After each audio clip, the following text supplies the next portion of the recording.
everyone, I'm Allison Fagan, and here's my lecture on fundamentalism and modernism during the 1920s.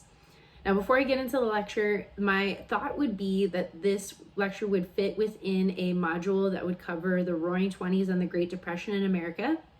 And the course itself would be America from about 1865 to as close to the modern age as I could get.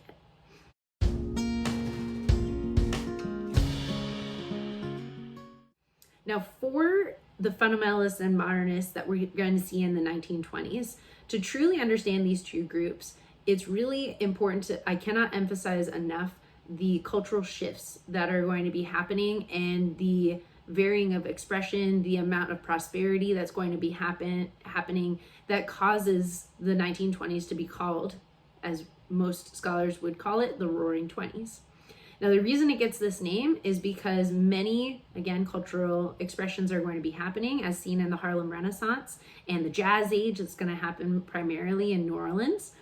But we're also going to see the rise of what is now known as the modern woman. So the flapper movement and women really testing the bounds of what is traditional, what is the new modern, what is my role in society, what's my role in the home, things along that nature. But we're also going to see we're also going to see a rise in consumerism, prosperity. Americans are going to have a lot more leisure time. They're going to be able to afford things like the Model T as it starts being put out in production and becomes an affordable car, that America is going to be able to go on the move. They're, again, going to have more leisure time, but they're also going to have more financial ability. And so they're going to have extra money to spend on leisure. Hollywood industry is going to be ramping up during this time frame as well, and so that gives people something to do with this leisure time. It's also going to create a whole job market of individuals within the film industry. And so we're going to see, again, this cultural expression, prosperity, and so what people do with this prosperity. What's interesting, though, as well, is we're also going to see some monumental moments like the 18th Amendment. The 18th Amendment is going to be passed at the beginning of the 1920s. And so even amidst all this prosperity, alcohol is going to be prohibited, and it's going to give a rise to illegal drinking. And so organized crime is going to start getting involved. Mafia is going to increase. As many know, the Al Capone is going to start selling bootlegging. Speakeasies are going to be all throughout many towns. And so illegal beverages are going to be available to Americans if they so desire. We're also unfortunately going to see the rise of the Ku Klux Klan, or the KKK, throughout all of America. So they're not going to be primarily in the South. They're going to be even in northern states and very rampant. They're going to spread their scope, if you will. They're not going to focus only on Black Americans. They're going to focus on specific political parties and even specific religions, depending on, again, the region. And so culturally, America is going to be having this flux of prosperity and this what is traditional, what is modern, and how do we marry the two, and how do we cope as a conflicting America and all essentially get along.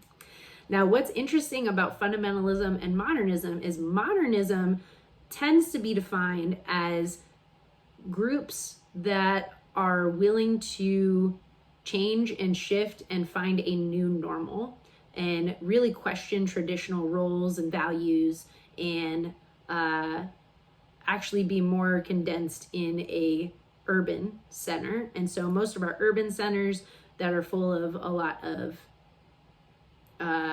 younger audiences, younger Americans. And so modernists are going to be in that kind of camp. Fundamentalists, on the other hand, are going to be seen as more rigid, more traditional, and not willing to really give on those traditional values, whether it be in the family or in their faith. They tended to be more rural as well, and they tended to be on the older side, though that was not, for both of those definitions, that is not always the case. Now, where these two end up colliding is in the Scopes trial in 1925 in Tennessee. Now, what's interesting about the Scopes trial for many reasons is the definition of the Scopes trial is that John Scopes, a teacher at a high school in Tennessee, decides to teach the evolution to a biology class that he is in charge of for that school year, and against a Tennessee law.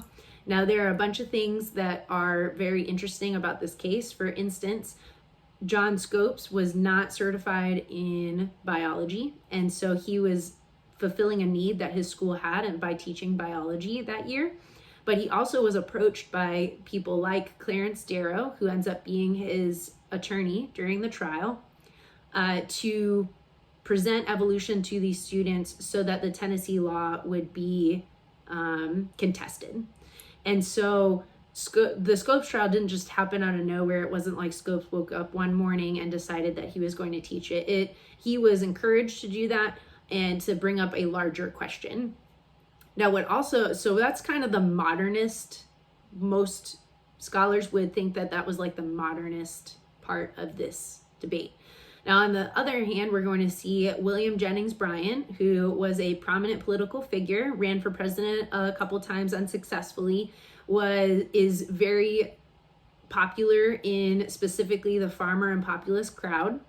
And he was a staunch fundamentalist, even campaigned on that in some of his campaigns. And he decided to take up the prosecution during this case. So in Tennessee, Clarence Darrow, a very high achieving lawyer, meets with William Jennings Bryan in this case to decide if evolution should be taught in schools. And so that's the vantage point that ends up happening. Now, fortunately or unfortunately, that happens during the case is the case turns from, did John Scopes do the right thing by teaching evolution? Should this be done? It then becomes a trial on the Bible. And so as the trial is happening, during cross-examinations, the Bible is then contested and unfortunately is not presented by a theologian at all. What ends up happening around the last few days is Bryan ends up taking the stand. Darrow examines him and asks him exegetical question and hermeneutical, very theologic questions about the Bible. And Bryan, though he is a believer and has read the Bible and is fairly versed, he is by no means a theologian, and he is unable to answer some of the questions that Darrow poses. And so he unfortunately doesn't change the court's opinion about creation. Is that a more viable option than evolution, the theory of evolution?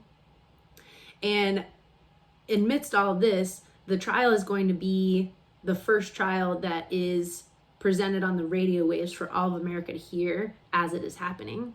And so not only does Bryan do not as great of a job presenting the Bible apologetically, he also is cast throughout America as not presenting the Bible and not defending his faith fairly well. And so what unfortunately ends up happening is about a week after the trial happens, Bryan suffers a heart attack and dies. And some would even suggest that he dies of the stress of the case and that he felt like he didn't do justice to creationism. And so the interesting thing about this case, and the reason that I bring it up in the controversy that's going to happen between modernists and fundamentalists during the 1920s, is that many modernists were on the side of teaching evolution and why should these very traditional fundamentalist Christians not present this, what they see as a viable theory, into the school system? Why should we not teach it to our children? And so the modernists are going to see this, though they end up losing the case, they see this as a win because they've proven that the Bible is not legitimate. Because again, unfortunately, the way Bryan presents it is not very effectively. Now, from the Scopes trial, though it ends up being modernism against fundamentalism, creationism versus evolution, what's going to end up happening in the church is they're going to start wrestling with the idea of how are we going to remain unified as a body when our congregation is made up of fundamentalists and modernists. How do we truly love our brother that disagrees with us on evolution or creationism and how the Bible presents it? How do we apologetically look at it? All of those questions. How do we love them in that way? And we're going to see this as a monumental moment for the church specifically as they enter the Great Depression and as they begin to experience the deepest moments in 1933 and 1935 on how to truly love their neighbor, how to truly reach out to their community, and what that looks like within their church, within their doctrine, and in their beliefs.